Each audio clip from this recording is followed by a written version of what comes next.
Hello everyone, this is Minnie here today, and I'm going to be bringing you my recommendations for ships you should take into bronze rank battles for Season 4. If you haven't been paying attention, of course, in update 10.7, ranked battles are back, and of course bronze is going to be tier 6, 7v7, 1 CV, and no more than 2 submarines per ship.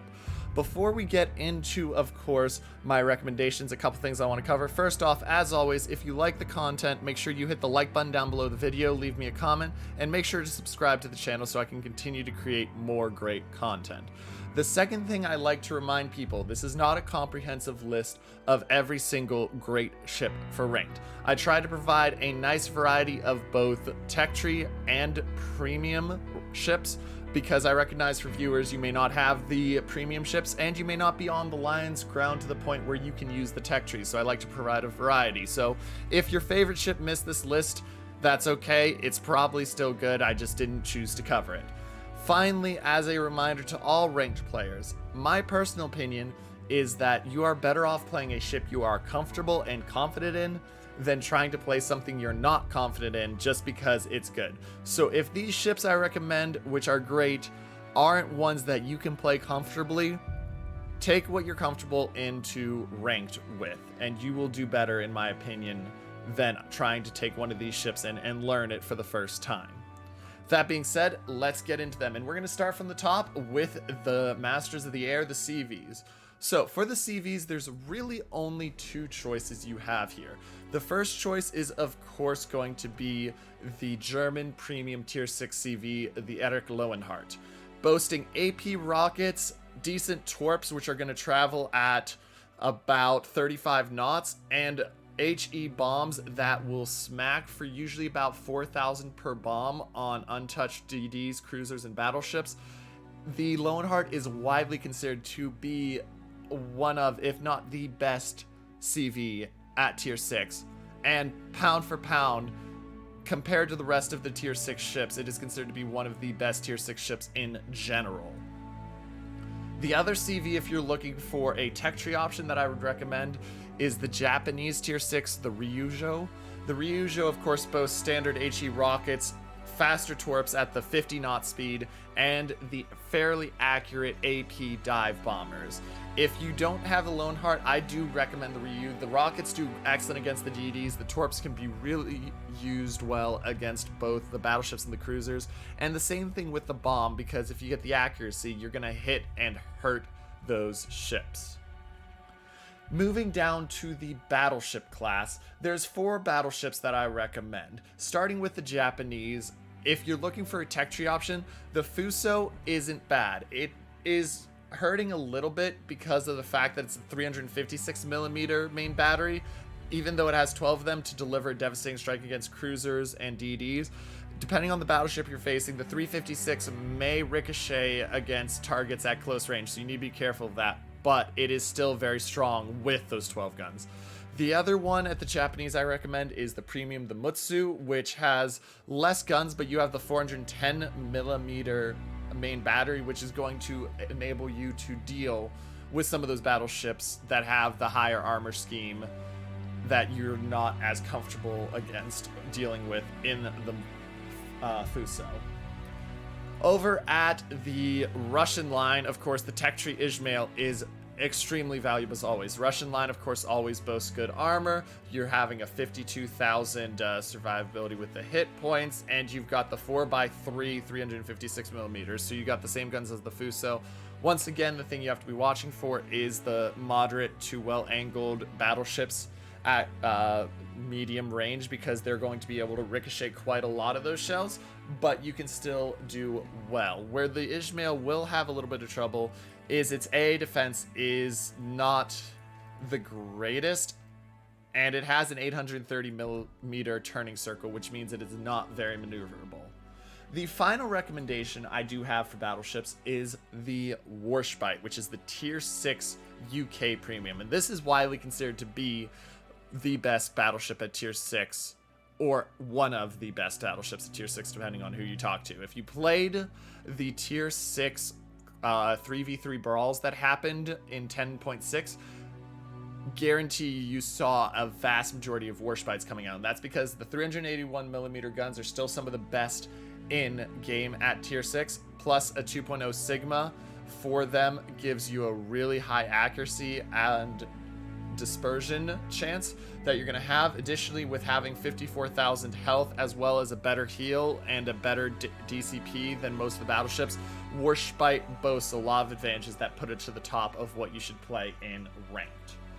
Moving on to the cruisers. The first cruiser I'm going to recommend is the Grashbay. The Grashbay is so good, in fact, that Wargaming, of course, has already preemptively banned it for the tier 6 clan battle season, which starts tomorrow.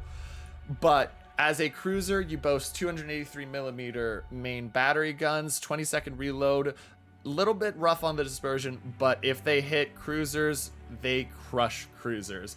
Additionally, with having the 16-kilometer range as well as the 8-kilometer torps to help you out in a pinch, it's a very strong ship. The other advantage to the Grashbay is, of course, having the 5.5-kilometer ship hydro, which means that if a DD tries to smoke up in front of you or a cruiser tries to smoke up in front of you, you can just charge them, spot them, kill them.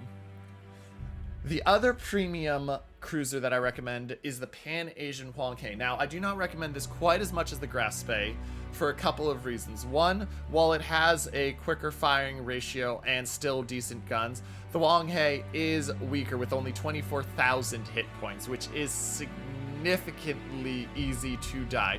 To put that in perspective, citadels from the Mutsu's guns, 2 citadels on a Hwanghae is enough to just about, if not kill it, depending on how some of the stuff works there. With that being said, the Hwanghae has an advantage of a 4-kilometer hydro as well as the crawling smoke, meaning that you can use it to smoke up and farm ships while your CV spotted it, as well as having the torpedoes again to help you do cap denial. The final ship I recommend at the cruiser level is going to be the Pensacola. Pensacola is, of course, the US tier 6 heavy line where it splits, and the reason for this is, of course, you've got the American advantages of really good guns, really good accuracy, and they have the nice firing lines over the islands, boasting 10 203mm guns. The Pensacola will smack HE well onto DDs, cruisers, battleships, as well as if another cruiser or battleship gives you a broadside, that AP will hurt. Additionally, it has very good AA comparatively for the class, compared to even especially some of the battleships we've seen, and it is a strong heal that you can use. Those are my 3 recommendations. There are other cruisers you can use, but I really think the Grashbay and the Pensacola are going to be the strongest for you. Now moving on to DDs. The first one, of course, and my highest recommendation is the T61. T61 is one of the finest DDs in the entire game, in my opinion, boasting once again a 4-kilometer hydro, 4 guns firing on a 4-second reload with an 11.6 main battery range, and then the 2x4 rack of torps. The T61 is going to win most DD fights that it takes, and with the torps for area denial and cap denial, it will be doing well. The other advantage is, of course, the 6.1 kilometer detection on the ship, which puts it at the lower end of the tier 6s and puts it in a strong position to spot and find the enemy ship quickly. The next 2 DDs I recommend are the Eagle and the Gepard. The Eagle is the French tier 6 premium DD, and the Eagle has several advantages. Of course, main battery reload, 5 guns with a 4.8 second base reload speed, the 2x3 8-kilometer torps, and the very quick maneuverability. You do have to deal with the fact that the concealment is not good, and you don't have many of the advantages that you see in the others, but the Eagle regardless puts itself in a strong spot. As you look at it here, especially having the fact that it does have a smoke generator, which a lot of French DDs don't. The Gepard, which is the tech tree one, is also a strong choice. Very similar to the Eagle, a couple of key differences, little bit bigger detectability range at first, though you can bring that down if you want. And beyond that, if you look at the... I don't have it. If you look at the Gepard, of course, has no smoke, which does put it in a little bit of a bind as compared. And apologies to me, I think if I did say the Eagle has main battery reload booster, it does not. That is where the Gepard has the advantage, but the Eagle has the smoke. So you don't have the main battery reload booster, but you do have the smoke if I made that mistake. Finally, the other two that I recommend are the Japanese.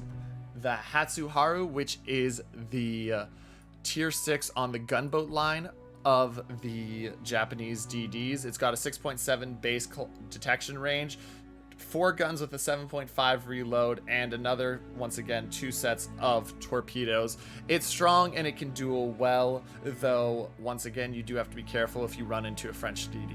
The other one that's going to be very strong is going to be the Shinonome, which is the premium Japanese. 6.8 base detection range, 3x2 on the guns, which gives it more guns than most of the others, though it does have a 9-second reload, and 3x3 on the torpedo tubes, which are going to absolutely smash ships they run into. Now, obviously submarines are a class that is being tested in ranked. I am not recommending any submarines in this video for a couple of reasons. If you're going to play them, you've only got a couple options. Play the submarine, but remember a couple things. One, submarines are limited to 2 per team, which means you're going to have a longer waiting time. 2, there's going to be a lot of destroyers, I suspect, this season because of the depth charges to deal with the submarines. So I think the submarines are in a rough spot, and if you want to have fun trying them out, be my guest, but I don't see the submarines as a viable way to try to rank out in an easy amount of time as compared to playing the other ships recommended here. So play them if you want, but be prepared that you might be playing them for quite a while depending on how the rest of your team does, because I feel like with where submarines are, having played them in co-op, you're very much at the mercy of your team if it gets down to DDs, and it's going to be decided by which team's DDs are better. Anyway, hope you guys enjoyed the video. As always, like I said, don't forget to like, comment, and subscribe. And I will see you guys later with my recommendations for Tier 6 clan battles if that video isn't already out by the time you watch this. But as always, this is Minnie, signing off.